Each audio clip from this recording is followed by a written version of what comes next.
Welcome to Bubbles and Breakdowns, a space designed for you to show up as your beautifully imperfect self, where we dive into the good, the bad, and the bubbly. I'm Katrina. And I'm Ashley.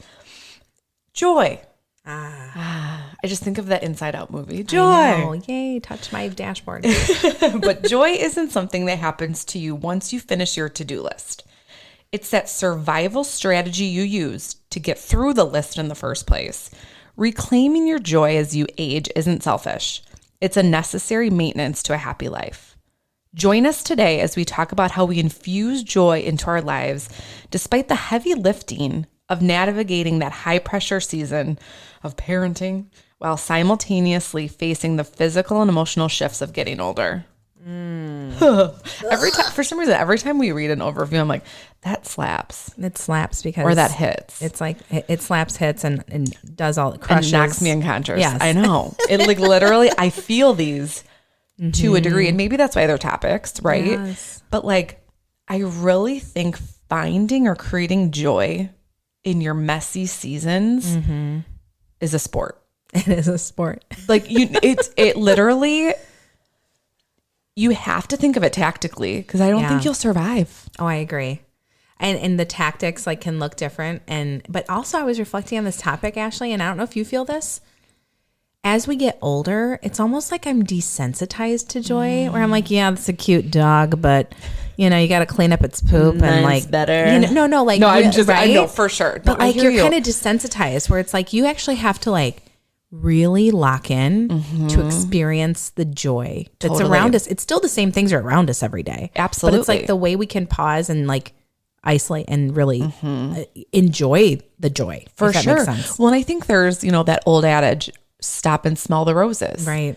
Yeah. Really comes through because I think you said it perfectly. We're kind of desensitized to the world. And I don't know if it's like the technology. All the dopamine hits we're trying to get all the time. You know what I mean? Yeah. That are not fulfilling us still though, right? Like causes more depression. They leave you empty. Yes. Yeah. But like there really is these beautiful moments, even with like our families that should give us that fulfillment seems a bit dry. Yeah. It can feel really dry. Like certain days I will make it through the whole evening, like the rush hour, I call it of nightlife when there's school and daycare over. And I'm like, oh my gosh, I'm just cooking and I'm just like maybe cleaning off a scrape because they fell into the driveway. Totally. And I'm like reacting, bath time, story, whatever. And it's not until I'm laying next to my precious little babies and they're quiet, about to drift to sleep, that I finally look at them as the little precious moments, sweet angels that they really are to me. I know. You know, because you're rushing. I know. And you don't have the time to quote unquote stop and smell the roses. So my daughter the other day, and this has really been sticking with me because she said it a few times. Because I was like, hurry up, put your shoes on. Why do I have to hurry? Why are you saying hurry? I know. Isn't it just like I literally was inducing? Like, I don't know. But mostly it's because we're going to be late for school. But a lot of the times, right? Like I am putting, maybe this is like overscheduling or little things that I'm like, I don't want to make even a normal moment anxiety ridden because then you're going to miss the joy. You're going to miss these glimmers of joy because everything else is masking it almost, right? Or like absorbing it and making you not realize that those glimmers of joy throughout the day. Like, I just feel like this goes back to like all older parents are, you know, they're like, these are the best days of your life. Yeah, in retrospect. Right, I know, right? But it's like, how do we live for that moment, really though, is. right? Yeah. How do we start making that forefront and paramount to ensuring that we're like, every day you go to bed and you're like, this was cool. Yeah, what a great day. Because I got to witness that, right? But let's talk about life's are complicated. We are freaking nuts. Yeah. And I'd love to hear what are kind of your glimmers of joy or what's saving your life right now? I will say we have a lot of stress around meals. And I know it seems so like, oh, mundane. And we talked about meal prep. It wasn't a very successful topic. We'll just call that out. But I'm going to tell you what. But crockpots, hey. If you have kids that are like great eaters, like give yourself a pat on the back. I do not have those children. I don't think my son has ever eaten a vegetable. Yeah. They're like, what's broccoli? Ever. Yeah. And he gets them on his plate every night. Yeah. And we keep up too. And it wasn't until the other night that my daughter was like pounding broccoli. And I was like, this is the best day ever. But point being, the things that save me in those moments are, instead of like trying to curate the perfect meal, this big ass snack tray dinner, I put it on this huge cutting board and I do like the chicken nuggets, the tater tots, the fruit, the cucumbers. Like I do a whole mishmash of stuff and my daughter will help me make it. And if I literally just can't come up with a meal or I can't get myself to think through what to give them, I'm just like, let's make this. And that saves me because then they typically want to go eat it outside. And then we have these moments of joy and sitting there and they can kind of like, scoot on their scooters and then come back and grab something when they're ready. And then ultimately we'll have neighbor kids come over and they're snacking off the tray after our kids are done with it. And yeah, it just like takes the pressure off. It makes it fun because they're eating off of this huge like bamboo cutting board. Less dishes. Exactly. And then anything they don't eat, either we clean up or the neighbor kids do. And it works out. It's so basic, but it really makes a night for us. What about you? So yeah, I think trying to like hear what you're saying then, it's like look into your biggest pain points. Yes. And try to find a way to make them less painful. Yes. Right? Yes. Like how can we start doing that? I think for me is realizing when I'm playing with my kids, I need to put my phone away. Oh, yes. I know. Because it makes me very time oriented during play to be like, okay, I can see it's 20 minutes, but let me just check my Instagram really quick. I'm playing school and then I'll check my phone again in 10 minutes. I might be like texting someone. And then it's like my little guy will be like, put your phone away. Oh, and isn't that the worst when they call you out? Mom, can you put your phone down? Oh like, my gosh. And I literally, I what I've started doing, because I'm like, okay, if I'm time oriented of like, because I'm always thinking one step ahead. I think a lot of women do, right? Like when do we have to be out the door? Yes, we are very dialed into a schedule. So I've been starting the timer. Yeah. I will hear this if it goes off in the hallway. Right. No one really needs to talk to me right now. No. What are you telling me that's urgent, right? So I've been setting a timer. And like usually my thing is like, okay, I got to start dinner at this point before they're like, I'm starving. I know, like they're about clockwork. to like just pass exactly. out. So that's like the only thing driving that time. But I realized how much I was missing by not fully being present. So by not fully being present, I'm missing the joy. The joy. Yes. It's robbing me. I will reflect this back because my dear friend has a whole belief about this phone. Put your phone down. That's her mantra. Put your phone down. And what I love, and I was even thinking about this last night. I was at my son's soccer practice, and she's actually the coach of one of the coaches of my son's soccer team. And I was on the sidelines. I was watching a lot, but then I was also like, I've got to buy something for an upcoming birthday. And I'm like making sure trying to fit things in. And I'm have my phone and I'm going through and I'm making the order. And I caught eyes with her, or maybe she didn't look at me, but I was like, ooh, friend, like you are probably judging me that I'm at soccer practice. You're scolding me with your eyes. You're scolding, well, but not really. But like I inferred it because I know her belief on this. And what I remember her saying, and it sticks with me so much, and it's exactly what you're talking about, I think, which is you're missing it. Missing it. And what I mean by that is those moments of joy are still all around us at all times. But if you don't look up from your phone, you are missing it. Yes. And your kid is growing and changing and learning right in front of you.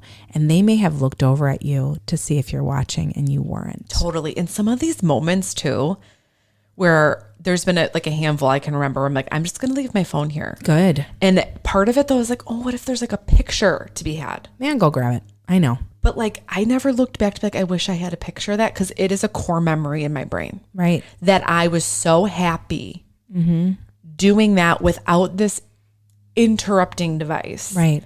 That would have ruined my memories. Yes. And then also by you being on those phones, I feel like we're just like setting that example for the kids. Right. Which is like the last thing I want for them. Yes.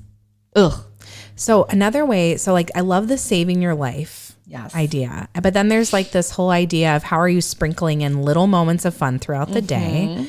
And I'll share one that came up as we were planning, which is if I'm not in a great mood or if I'm like, we've got a busy night ahead and I need the energy to be like up, I'm putting together a playlist of only 3 songs because that's how long it takes for me to go from one place to another on the end of the day.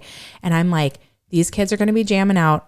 If it's nice out, I'm putting the windows down. Bangers. And I'm singing. And if I'm happy, they're happy. Totally. And that's how like music has been such a big thing for us, Ash, is like how we infuse fun into situations. We put on a record. Totally. Like we change the mood in a heartbeat. And you know what? And I think that also works, at least for the kids who are like, I want a show. I know. No, let's have a dance party. Yeah. And I literally feel like they just like that energy, that presence. But we do too. Totally. Like if I'm cooking and Matt puts on like this classical jazz or this peaceful piano playlist that I like, I'm like, I feel like I am a chef in a Michelin star restaurant. And like it sets the tone. Smooth jazz tonight. Right. But like these are the things that can break us out of like our mundane humdrumminess that lift the energy, right? And I love that. Yeah. And I feel like I notice a difference too for school drop-offs when I've got like soda pop playing. Oh yeah. Or whatever. And I'm also just like bopping along. Bopping. Feeling good. Oh yeah. And then I go on to have a great day. I think Yes. music is a huge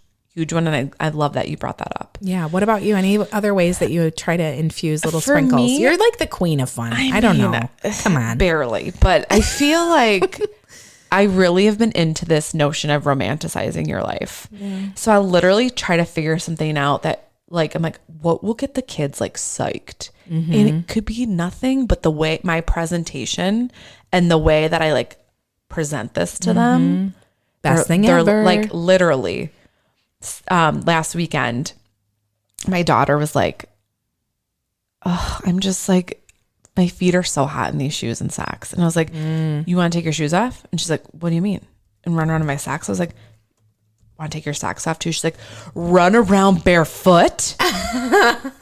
And this is a forbidden fruit. She literally said it was the best thing she did all month was run around in bare feet. Gosh. So I like tried to make this like joyful thing just to be like, yes. And then my son took his shoes off and we're all just like barefoot outside. Yes. And she said, can I please do that again? I can't believe you're telling me this, Ash, because number one, how simple. Simple. But number two, we had a same thing. Like last year we took a vacation up north and we stayed on the water and there's this like little lake, but it gets really kind of shallow and mucky on the edges. Just had gotten the kids dressed for the day and they went out there and they were like wanting to go in. And I can see my husband being like, don't, they just got dressed. Do not invite this dirt. Abort. And I was like, we have no plans. They can get dirty and we can shower. Yeah. They did cartwheels. They got wet. They got dirty. And later, after that trip was over, we asked what their favorite part was. And my daughter said that moment. Totally. That little moment of relinquishing control, letting them get dirty, letting them run around. And just be kids. And be kids. And I remember like there was sun glimmering on the water. Well, it's almost, I can still feel it. I feel like it's one of those moments where I think you said it perfectly, like relinquish that control, but also show that you can be fun too. Yeah. Let yourself have fun. You know, get in there. I got in there too. Totally. Yeah. And to show the kids, like, it's not always about following rules. And it's also, they feel like they're doing kind of something naughty, but it's like they're being normal. Safe. Yes. They're being kids. And like, that really stuck with me because I was just like, who cares? Right. I'll just take some baby wipes to those feet. Like, whatever. Exactly. You know, and I think that just really, that's the one that sticks with me now. But it's just finding these ordinary moments that you can up level. Yeah. And same thing where it's kind of like, you want to have dinner outside tonight? They're like, what? Picnic? Right? Like things that are just like, I don't know, making it whatever gives them joy right now gives me joy. And it's so funny that you just said like, okay, we're talking a lot about our children, but for those who are in the adult, more in the adult realm, like I just thought you were going to say for those in the adult industry. And I was like, this took a turn. We're taking bubbles and we're going heavy breakdowns. Okay. No, but like if you're adult, lifing and without children, first of all, have a great time. Second of all, this is an example. Today, I was like, I got a busy day ahead. I got a lot going on. I looked at Matt. I was like, get ready for a happy hour later. We are having some drinks. So pick out in your mind what you want. And love it. And I'm like, I'm setting the stage for like, we're going to have a chill at home night. We don't have any swim practice or soccer, but like, I set the stage. Like, I'm inviting this joy, this relaxation, and doesn't have to be like we're getting sloshed. We're just going to have a glass of wine or beer or whatever. But like, I'm like, this is the day that we're going to relax. Yes. And that will be a moment of joy because I have invited that. Totally. And not only that, like I'm excited about it. It gave me something to look forward to. Well, it's kind of like you got a plan. You got a little plan. Right? Nothing that's stressful, nothing that requires that much of you. Mm-hmm. And it's probably going to be the best thing you've done all month. Yes. Yes. So then there's other ways I think that people impart joy on their lives. And as we get in this messy middle and there's like so much being asked of us, and sorry, we are also the quote unquote sandwich generation. And I don't mean Subway sandwiches. I mean like aging parents and very young children. And so we are kind of squished like, lunch meat sometimes. A cold cut. I'm a little piece of salami. But yeah, no, like finding a hobby. Finding something that you enjoy doing. Like I enjoy doing this podcast with you. Yep. It brings me joy. It brings me fun and energy, and it gives me a space to just kind of talk about things I would never talk about. Mm-hmm. But like getting out there and trying something new, like you're doing Mahjong, and trying something new. I love how I've been talking about this. I haven't even gone yet. Well, that's part of the fun is waiting and anticipating. Yes, I cannot wait. You're going to have a blast. Coastal grandma. Yes, here we go. Yes, but like there's other people that will do like adult coloring books and like, I'm going to learn how to crochet. I think there's something so joyous and joyful about saying, hey, I've never done this. I want to learn it. Or, hey, I've never run a 5K and I'm 40 years old and I'm going to sign up for one. I'm going to go couch to 5K. Like getting out there and saying, don't just accept that you are the person who doesn't run. Right. Like, do you want to? Totally. And I think reframing it too, I know I think we've talked about this before, but like, would you regret not doing this or not trying it? I feel like that's a great way to be like, how important does that strike you in the moment of, no, I would look back regretting not trying this or not, dipping my toe. Yes. And same thing with like travel, it's like, okay, it may be difficult to go and do the thing, but every time we take a trip, there has always been a moment where I'm like, I'm just glad we did it. It may have been difficult at times. Maybe I was exhausted even more than I was before leading into it afterwards, because it wasn't really a break. It was a lot of work. But the memories, and saying I'm going to deal with the difficult in order to get those little pieces of joy that become a part of our romantic life, to quote back to you. Totally. I know. I think it's all important to leading to where we want to be is happy. Yeah, I know. And then if you're feeling maybe dejected, or if you're like really in a pissy mood, which by the way, I can identify with that, and nothing is bringing you joy, you really need to start seeking it and look around you and stop imploding. I think it's easy to kind of get down when things aren't going right, or things aren't going your way, or you're tired, or you're achy, or you're perimenopausal or premenopausal or whatever. And, really just like implode. And instead take a moment and look around. It's all around us. I mean, if you stare long enough out your window, you're going to see something precious in nature. You're going to see something precious at the park with little kids and lighting up because they learned how to do the monkey bars the first time. And I feel like joy is all around us. Like this reminds me of, oh my gosh, what's that movie? It's a Christmas movie. Hugh Grant. Love Actually. Love Actually. And with that signs, one song is like, I feel it in my fingers. I feel it in my toes. Yes. Like, and they say so like, cute. Love is all around like, us. And they're all singing together. Yeah. Yes. But for some reason, it just reminds me of that, like literally, like you can feel joy anywhere. It is all around us. You just have to seek it, be intentional. And if there are blockers, remove them. Yes. And one of the blockers can be your own mental state. Totally. So it's like, shake it up, get yourself out of it, go for the walk, look around, put your phone down. If you're feeling not great, I'm gonna tell you what, stay away from your phone. Totally. Like for real. It will rob you of all the joy. There's many times in my life where I've done like a 30-day deletion of apps. Yes.